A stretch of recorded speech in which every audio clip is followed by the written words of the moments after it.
ያልጎደላችሁ ያላጣችሁት ብዙ መልካም ነገር እያላችሁ ብዙ ቆንጆ ነገር እያላችሁ እግዚአብሔር ጥሩ ህይወት ጥሩ ትዳር ቆንጆ ጤነኛ ልጆች ሰጥቷችሁ ተስፋ ሰጥቷችሁ ስራ ሰጥቷችሁ ባጣችሁ ጥቂት ነገር ምክንያት ስትከነከኑ ደስታችሁን እንድታጡ ያደርጋችኋል። ለምሳሌ ተመልከቱ።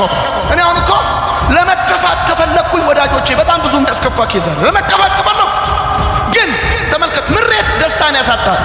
ምሬት ደስታ ያሳጣችኋል። ሄሎ ይኸውልህ እምትበላው አለ እምትጠጣው አለ የጎደለ ነገር የለም። እግዚአብሔር ይመስገን።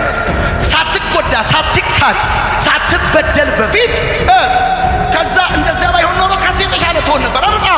ግን በጣም ይገርማል። ይሄም ሆኖ ይሄም ደርሶብህ አልወደክም። ይሄም ሆኖ ህይወት እየቀጠለ ነው። ይሄም ሆኖ ቆመ እየተራመድክ ነው። እና አሁን ይሄ ምሬት የሚባለውን ነገር መርጠ ወሰነ ከህይወትክ ላይ አውጥተ ለመጣል ካልፈለግ ከዚህ ጉዳይ ነፃ ለመውጣት ካልፈለግ አትጠራጠር፣ ደስታን ያሳጣል።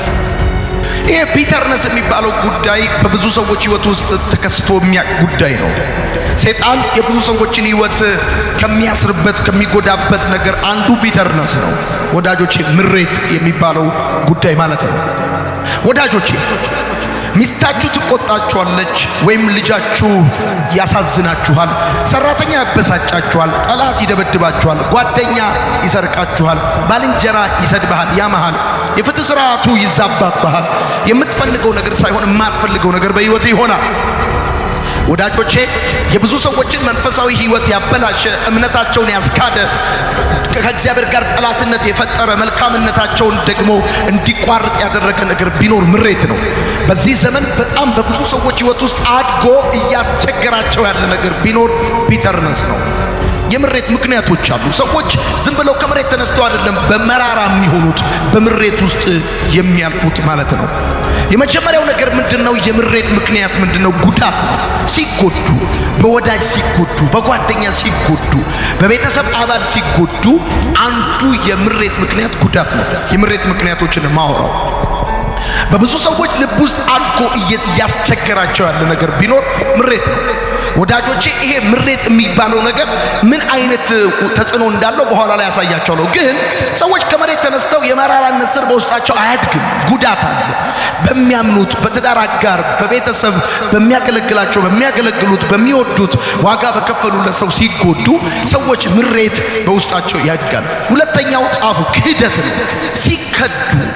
ሲከዱ ባመኑት ሰው በሚወዱት ሰው ለክፉ ቀን ይሆነኛል ብለው ባሉት ሰው ሚስጥራቸውን ባካፈሉት ሰው ሁለንተናቸውን አሳልፈው በሰጡት ሰው ሲከዱ ምሬት የሚባለው ጉዳይ ያድጋል፣ ያስቸግራቸዋል። ሶስተኛ ያልተሟሉ ተስፋዎች ኤክስፔክቴሽን ከመኖሩ የተነሳ ብዙ የሚጠብቁት ነገር ኖሮ ይደረግልኛል ብለው ይሆንልኛል ብለው ጠብቀው ነገር ሳይሆን ሲቀር በዚህ ምክንያት ሰዎች ምሬት ዲቨሎፕ ሊያደርጉ ይችላሉ። አራተኛው ኢፍታዊነት ነው። ወዳጆቼ ዕብራውያን መጽሐፍ ምዕራፍ 12 ቁጥር 15 ምን ይላል? መራራ ነገር መራራ ስርዓት ጎንዳ ያስቸግራችሁ ይላል። በእኛነት ግን እንድታቁ ፈልገው ነገር ምንድነው? ወዳጆቼ ሰዎች ይሄ መራራነት የሚባለው ጉዳይ ዝም ብሎ አይፈጠርም። በልባቸው ውስጥ ጉዳት ሲያስተናግዱ ሲጎዱ፣ ፋይናንሻሊ ሶሻሊ ብዙ ውስጣቸው ሲጎዳ፣ አንደኛው ክህደት ሲከዱ፣ ያልተሟሉ ተስፋዎች። አራተኛ ጻፋችሁ ኢፍታዊ የሆነ ህጋዊ ያልሆነ በደል ተፈጽሞብኛል ብሎ ሲያስቡ ኢፍታዊነት ጻፉ። ኢፍታዊነት በቅንፍ አድርጉና በደል ደርሶብኛል፣ ያላግባብ ተበድያለሁ፣ ይሄ ለኔ አይገባኝም፣ ይሄን ዲዘርቭ አላደርግም፣ በድለውኛል፣ ሰዎች ክብሬን አዋርደውታል፣ ጎድተውኛል ብለው ሲያስቡ። አምስተኛው ምሬትን ክሬት የሚያደርገው ነገር ኩራት ነው። ምሬትን ክሬት የሚያደርገው ነገር ኩራት ነው። ሰዎች በማወቅም ይሁን ባለማወቅ ሊበድሏችሁ ይችላል፣ ሊጎዷችሁ ይችላል። ሆን ብለውም ሊሆን ይችላል፣ አቅደው አስበውበትም ሊሆን ይችላል፣ ሳያስቡበትም ስሜታዊ ሆነው እግረ መንገዳቸው ነው ሊበድሏችሁ ይችላል። እናንተ ላለመበደል ምንም ዋስትና የላችሁም። ግን መራራነት ቢተርነስ ቾይዝ ነው፣ ምርጫ ነው። ለዚህ ነው ባሎች ሆይ ሚስቶቻችሁን ውደዷቸው እንጂ መራራ አትሁኑባቸው። ኢትስ ቾይስ። መራራ አትሁኑባቸው፣ አትሁኑባቸው ካለ ሊሆኑባቸው የሚያስችል ነገር አለ። መርጠው ነው መራራ ባይሆኑት እንጂ መራራ ላለመሆን ፈልገው ምናምን ብቻ ቾይስ። ብዙ ሰዎች ከደረሰባቸው ኢፍታዊ ነገር የተነሳ በደል የተነሳ ጉዳት የተነሳ ክህደት የተነሳ ሰዎች በእነሱ ላይ ካደረሱት መጥፎ ነገር የተነሳ በውስጣቸው ምሬታ። ይሄ ደግሞ ከእግዚአብሔር ጋር ጠላትነትን ይፈጥራል። ከእግዚአብሔር ጋር ምሬት ህይወትን ያመሰቃቅላል። ቢተርነስ በጉዳት ምክንያት በልባችሁ ከተፈጠረው ነገር ከዚህ ከምሬት የተነሳ ህይወት ይመሰቃቀላል። ለምን ሲባል ለህይወት ያላችሁ መነጽር ይቀየራል። አያችሁ፣ ከጉዳት በፊት እንዳላችሁ አይሆንም ለህይወት ያላችሁ እይታ። ከዚህ በፊት ፍቅርን የምታዩበት መነጽር፣ ከዚህ በፊት ትዳርን የምታዩበት፣ ከዚህ በፊት ወንድምን፣ እህትን፣ ቤተክርስቲያንን ብዙ ነገራችሁ የምታዩበት መነጽር ሲሰበር እንደማለት ነው። ሲሰበር ህይወትን ያመሰቃቅላል። እሱ ብቻ አይደለም፣ ምሬት ደስታን ያጠፋል። ያልጎደላችሁ ያላጣችሁት ብዙ መልካም ነገር እያላችሁ ብዙ ቆንጆ ነገር እያላችሁ እግዚአብሔር ጥሩ ህይወት፣ ጥሩ ትዳር፣ ቆንጆ ጤነኛ ልጆች ሰጥቷችሁ፣ ተስፋ ሰጥቷችሁ፣ ስራ ሰጥቷችሁ ባጣችሁ ጥቂት ነገር ምክንያት ስትከነከኑ ደስታችሁን እንድታጡ ያደርጋችኋል። ለምሳሌ ተመልከቱ። እኔ አሁን እኮ ለመከፋት ከፈለኩኝ ወዳጆቼ በጣም ብዙ የሚያስከፋ ኬዝ አለ። ለመከፋት ከፈለኩ ግን ተመልከቱ፣ ምሬት ደስታን ያሳጣል። ምሬት ደስታ ያሳጣችኋል። ሄሎ ይኸውልህ፣ እምትበላው አለ፣ እምትጠጣው አለ፣ የጎደለ ነገር የለም። እግዚአብሔር ይመስገን። ሳትጎዳ፣ ሳትካድ፣ ሳትበደል በፊት ከዛ እንደዚያ ባይሆን ኖሮ ከዚህ የተሻለ ትሆን ነበር አይደል? ግን በጣም ይገርማል። ይሄም ደርሶብህ አልወደክም። ይሄም ሆኖ ህይወት እየቀጠለ ነው። ይሄም ሆኖ ቆመ እየተራመድክ ነው። እና አሁን ይሄ ምሬት የሚባለውን ነገር መርጠህ ወስነህ ከህይወትህ ላይ አውጥተህ ለመጣል ካልፈለግ፣ ከዚህ ጉዳይ ነፃ ለመውጣት ካልፈለግ አትጠራጠር፣ ደስታን ያሳጣል። እምነትን ያስጥልሃል። ምሬት እምነትን ያስጥልሃል። ድሮ በባዶ በዜሮ በምንም ንፋስም ደመናም ሳይኖር ታምን የነበርክ ሰውዬ አሁን ግን ሰዎች በአንተ ላይ ካደረሱ በደል የተነሳ ኢቭን ትረስት እንዳታረግ ሆነ ትሸሻለህ። እምነትን ያስጥልሃል። ምሬት የሚባለው ጉዳይ እምነትን ያስጥላል። ሄሎ እምነትን ያስጥላል። እኔ አቅነም ነገር ምስክርነትን ያበላሻል ብቻ ሳይሆን መልካምነትህንም ይሰርቃል። ብዙ ጊዜ አይታችሁ ከሆነ ሰይጣን የሚዋጋችሁ ውለታ በዋላችሁለት ሰው በኩል፣ ደግ ባረጋችሁለት፣ ባገዛችሁት፣ በክፉ ቀን በደረሳችሁለት ሰው በኩል መጥቶ ይዋጋችኋል። ብዙ ነገር ዋጋ በከፈላችሁለት ሰው በኩል መጥቶ ይዋጋችኋል። ለምንድን ነው ሰይጣን በሌላው በመደበኛ ሰው በኩል የማይዋጋችሁ? መልካም ባረጋችሁለት ሰው በኩል ብቻ እየመጣ የሚዋጋችሁ? ቢኮዝ እግዚአብሔር የሚወድላችሁና በእናንተ ውስጥ ያስቀመጠው መክሊት መልካምነታችሁን እንዲቋረጥ ስለሚፈልግ ነው። መልካምነታችሁን እንደ ሞኝነት፣ እንደ ዝርክርክነት፣ እንደ አቅመ ቢስነት እንድትቆጥሩ ስለሚፈልግ ምሬት መልካምነትን ያስተላል። ለምን? ጉዳት አለው ከኋላ። እንድትመታ አድርጓል ሰይጣን፣ ገብቷል። እንድትካድ አድርጓል። ኢፍታዊ ነገር እንዲደርስብህ አድርጓል። እና ጳውሎስ እንደዛ ያለ ባሎች ሆይ ሚስቶቻችሁ ውደዷቸው እንጂ መራራ አትሁኑባቸው። መልካምነትን ይሰርቃል ምሬት ከተፈጥሮ በላይ የሆነ ሸክም ነው። ከጎዳክ ሰው በላይ ምሬቱ ይጎዳል። አሲድ ነው የምትተፋው። የሚለው አበሻ ለምን ይመስላል ይላል። ተቀላ ከሆነ ሰዓት በኋላ ኢትዮጵያዊ ይላል። ምን ይላል? ይሄ ጨጓራው ምን ይላል? ምሬት እኮ ነው። አሲድ አለ እዚህ፣ ቦምብ አለ የተያዘ ይላል። በቃ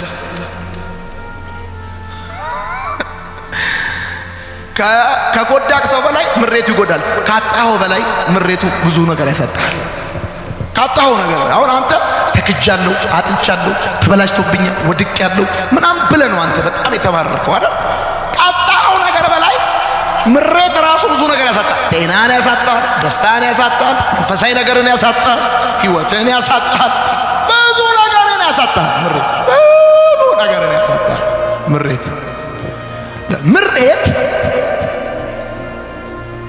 ምሬት ለረጅም ጊዜ የሚቆይ ለረጅም ጊዜ የሚቆይ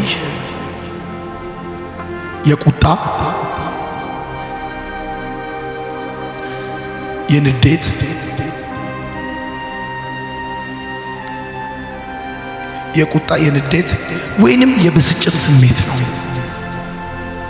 ለረጅም ጊዜ የሚቆይ የቁጣ የንዴት የብስጭት ስሜት ነው። በቃ ረመጥ እሳት ነው። በቃ ውስጡ ነው የሚበላ። ምሬት ቁስሎችን ማቆየትና ስለነርሱ በተደጋጋሚ ማውራት ነው። ቁስሎችን ማቆየትና ስለነሱ በተደጋጋሚ ማውራት ነው። የሰዎች ፍትህ ተዛብቶብኛል፣ ተጎድቻለሁ ብለው ሲያስቡ፣ ተክጃለሁ፣ ባመንኩት ሰው ተክጃለሁ ብለው ሲያስቡ የሚሰማቸው ስሜት ነው።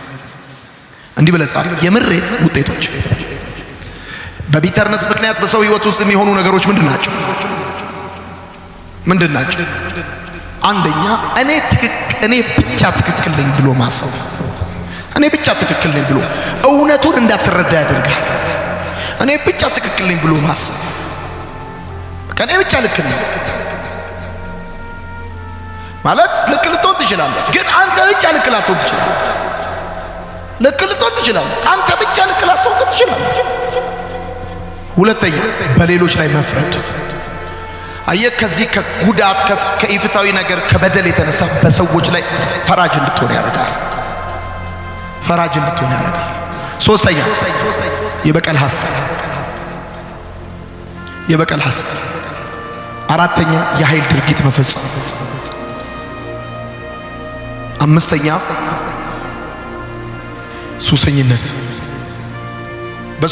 በዚህ በምሬት ምክንያት ሱስ ውስጥ የሚገቡ ሰዎች አሉ። ተበድያለሁ፣ ተጎድቻለሁ፣ ተክጃለሁ ብለው ክዳኛለች ብለው በቃ መጠጥ ይጀምራሉ።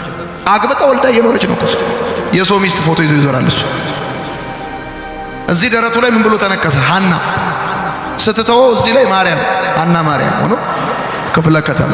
በቃ ጉዳት በመጠጥ አይጠፋም። ጉዳትን እረሳለሁ ብለህ ብትጠጣ ጉዳት ጎበዝ ዋናተኛ ነው። ዋኝቶ ጠዋት ሳሎን ላይ ሶፋ ላይ ቁጭ ብሎ ይጠብቃል። ይላል ፒስ ነው ይላል። ጉዳት እንደ አዲስ የሚመጣው እየዋኘ ነው የሚመጣው። ነግሬሃለሁ። የመራራ ሰዎች ሰባት ባህሪያት። አንደኛ የተራዘመ ቁጣ። አንዱ የመራራ ሰዎች ባህሪ የተራዘመ ቁጣ ነው። በቃ እንደው ዝም ብሎ መቆጣት። በቃ ቁርስ ይቅረብ ይቆጣል። የእግር ውሃ ይምጣል ይቆጣል። የኔ ፍቅር ምን ለማለት ፈልገሽ ነው? ዛሬ ባለመደብሽ አፍሽ የኔ ፍቅር የምትይው ይቆጣል። የኔ ጌታ ጭራሽ። ሁለተኛ የመራራ ሰዎች ሰባት ባህሪያት። ሁለተኛ የተጎጂነት አስተሳሰብ፣ ቪክቲም ሜንታሊቲ። የተጎጂነት አስተሳሰብ። በቃ የተጎጂነት አስተሳሰብ ውስጥ ያሉ ሰዎች አደገኛ ናቸው። በዛኛው ሪሌሽንሺፕ የተጎዱ ይሄኛውን ሪሌሽንሺፕ የሚገመግሙት በተጎዱበት ሪሌሽንሺፕ። እሷም እንዲህ ነበር የምታደርገኝ ብድግ ነው ምንም እንኳን አላደረገችም እንጂ ነው። ኤኒዌይስ ግን የተጎጂነት አስተሳሰብ። ሶስተኛ የበቀል ፍላጎት። እድሉን ይስጠኝና ጌታ የበቀል ፍላጎት እንደው በቃ መኪና ይስጠኝና ጌታ እጄን አውጥቼ። እሺ አራተኛ የማያቋርጥ ቅሬታ። አምስተኛ ስለ እውነት የተዛባ ግንዛቤ። ስድስተኛ ይቅር አለ ማለት። ሰባተኛ ነፍሰ ገዳይነት። ኦኬ መፍትሄ ከምሬት ነፃ ለመውጣት መፍትሄው አንደኛ ፈቃደኝነት፣ ለመተው ይቅር ለማለት ፈቃደኛ ማለት። ምሬት ካልተው ካይተው ይገልሃል። ይገላል። ይሄኝ እግዚአብሔር ምን ያህል እንደሚወድ ስታስብ ሰዎች የቱንም ያህል ቢጎዱ ትረሳለህ። እግዚአብሔር ምን ያህል እንደሚወድ ስታቅ ሰዎች የቱንም ያህል ቢያቆስሉ ትፈወሳለህ። እግዚአብሔር ምን ያህል ከትላንት ይልቅ ወደ አንተ እንደቀረበ ቢገባ አብሮክ እንደሆነ እንዳልተወ ብትረዳ ሰዎች የቱንም ያህል ትተውኛል ብለህ ልብ አይጎዳም፣ ልብ አይሰበርም። እነዛ የገፉ እጆች ይባረኩ፣ ወደ አምላክ አስጠጉ። የሰማኝ ሰው ካለ እነዛ የጎዱክ የገፉ እጆች፣ እነዛ የገፈተሩ እጆች አጠነከሩ። ፈቃደኛ መሆን